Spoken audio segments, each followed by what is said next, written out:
Welcome to First Chapter Friday.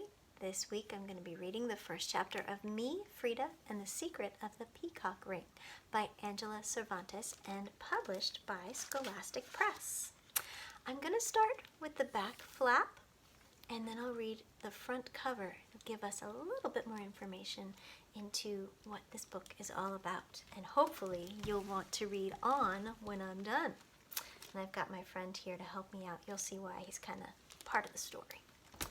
There's something behind here, Paloma said, pulling back a few branches. She squeezed between the tree's branches and the outer courtyard wall and stumbled. As she got back up, she faced the old wooden door locked with a rusty metal padlock. Gael, I may have found something, Paloma yelled. Estoy aquí, he answered, ducking under a tree branch to join her. I'm here, I see it. They stared at the door in complete silence. Paloma couldn't help but feel like she was looking at a second secret room locked by Frida Kahlo's husband, Diego Rivera. She clutched Gail's arm. This could be it, she whispered. Oh, I had a feeling there might be a connection on the cover there.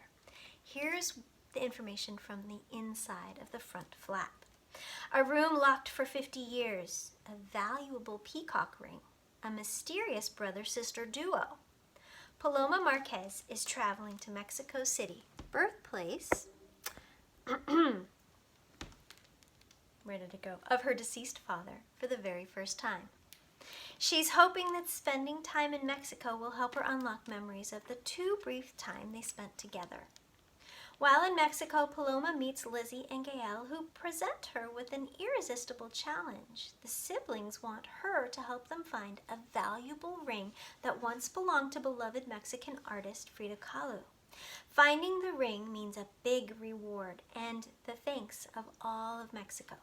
What better way to honor her father than returning a priceless piece of jewelry that once belonged to his favorite artist? But the brother and sister have a secret. Do they really want to return the ring, or are they after something else entirely? Let's dive into Chapter 1 of Me, Frida, and the Secret of the Peacock Ring. Adios, Kansas. Whether she liked it or not, Paloma Marquez was in Mexico City for a whole month.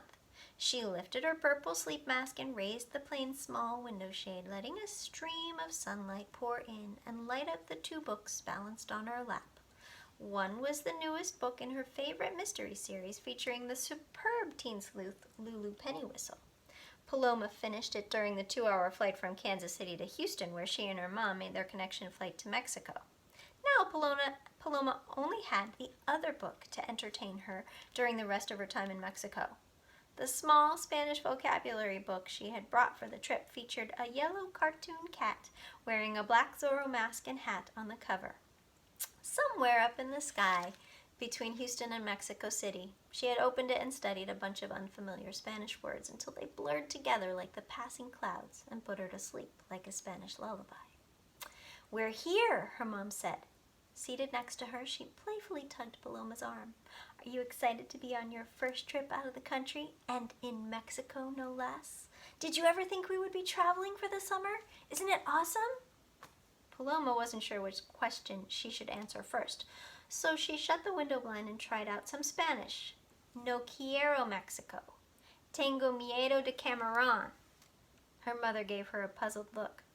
I got the you don't want Mexico part, but why are you scared of shrimp? Paloma frowned. I meant change. I don't like change. That would be cambio, na camarón, but you get an A for effort, her mom smiled. Come on, Paloma. Think of the adventure. Aventura is overrated, Paloma answered. Her mom shook her head, and Paloma felt a shot of guilt straight through her heart. Paloma wanted to be as pumped as her mom was about this trip. She really did. After all, her mom had worked hard for this opportunity. It wasn't every day that a literature professor received a 4-week fellowship to study abroad. For as long as Paloma could remember, her mom had been applying for fellowships in Mexico with no success.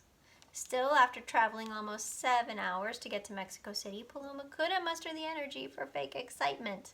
Did it make her a bad daughter to just want to spend a normal summer at home in Kansas, reading her favorite mystery series at the pool and going to the mall with her friends Kate and Isha? Seriously, Paloma, her mother said. You're the only one I know who complains about a free trip to Mexico. Her mom stood in the aisle to remove her backpack from the overhead compartment. I thought that at least visiting your dad's old stomping grounds would fire you up. She has a point, Paloma thought. But 4 weeks? Paloma's stomach twisted. She was losing most of her summer. What about the 4th of July? Paloma, Kate, and Isha had been plotting a massive fireworks display at the lake. Every boom, pop, pow would be synchronized to their favorite songs, and they were going to come up with a sparkler routine. But because of this trip to Mexico, Paloma's summer plans had fizzled out. The passengers began grabbing their bags and making their way to the aisle to exit the plane. Her mom stood aside to let Paloma slip ahead of her. Let's go, or as they say here in Mexico, vámonos. Paloma tucked the books and eye mask into her bag and stepped off the plane with her mom into the crowded jetway. She practiced a few Spanish phrases she thought would be useful during the 4-week trip. No gracias, no me gusta, no habla español. As she and her mom got into a long line behind the other passengers to show their passports, she continued, no quiero, no puedo, no me gusta. Your Spanish sounds good, Paloma. You're a quick learner, but I think it's interesting that you've picked up all the negative expressions. I'm not negative, Paloma scowled. Come on, Paloma. No me gusta, no quiero. You don't like it, you don't want it. Tell me that's not negativo. Her mom put her arm around Paloma's shoulders and gave her a squeeze. I want you to have a positive experience here in Mexico. Try saying me gusta instead. Paloma let out a long sigh. Fine. I don't know how to say I will try in Spanish yet, but I will try to see this as one super mega positive experience that will forever change my life. I also want world peace, fluffy kittens, and unicorns. Paloma forced a wide Miss America smile that showed all her teeth and lasted so long she felt like her cheeks would explode. Much better. Mom, why didn't you and Dad just raise me speaking Spanish? This whole trip would be so much easier, you know? Paloma asked. I mean, Dad was from Mexico, so he spoke Spanish like a pro, right? Did he ever try to teach me to speak it? He did have a couple of cute Spanish nicknames for you, Paloma's mom said. A soft smile curved her lips as they took a few more steps in line. Sometimes he'd hold you and call you little bird in Spanish. I don't remember the exact word anymore, but if I heard it, I'd know it. Lucky for you, I have a Spanish dictionary with a silly Zorro cat on the cover, Paloma quipped. Surely El Gato will know the answer. She opened the book and looked up the translation of bird. Looking up the right word made Paloma feel like a detective searching for clues, but that was nothing new. She often hunted clues about her own life. Clues that proved, once upon a time, she had a dad who was originally from Mexico, a dad whose name was Juan Carlos, a dad who studied architecture, a dad who her mom fell in love with at first sight when she met him at the university, a dad who stopped to help someone on the highway and never came home again. Those were the cold, hard facts. Paloma had only been 3 years old when he died, and she depended on her mom to fill in the memory blanks. Luckily, her mom had plenty of memories to share. Halloween parties, college days, birthdays, Christmas. Every time her mom shared a memory, Paloma wrote it down on a note card and added it to her memory box, a gift from her mom. It was just a regular craft box made of thick cardboard, no bigger than a pencil case. Paloma painted it purple and decorated it with butterflies. Along with the note cards, she filled it with photographs of her father and other small, sentimental trinkets. Separately, each item was a clue that told her something about her father. Paloma hoped that if she could gather enough of them, she'd be able to finally understand the man he had been. She always kept the box by her bedside, and sometimes before falling asleep, she'd stare at the photographs of her handsome dark-haired dad holding her in front of her birthday cake or pushing her in the stroller. She often hoped that if she stared long enough at a photograph, maybe the memory of that exact moment would rise above all the others in her head, the way their plane had risen above the clouds. Then she'd have something real to hold, but it never happened. She always ended up right where she started with no memories of her own. Perhaps she'd find a clue in Mexico that would finally reveal a memory of her father that was all her own. In the meantime, Paloma found the word she'd been looking for. Pájaro, she said. Is that the word he used to call me, little bird? Her mom tilted her head. Yes, that sounds about right. Paloma pulled out a note card from her bag, wrote down Pájaro. An immigration officer called them forward to review their passports. Her mom gave her a quick kiss on the forehead.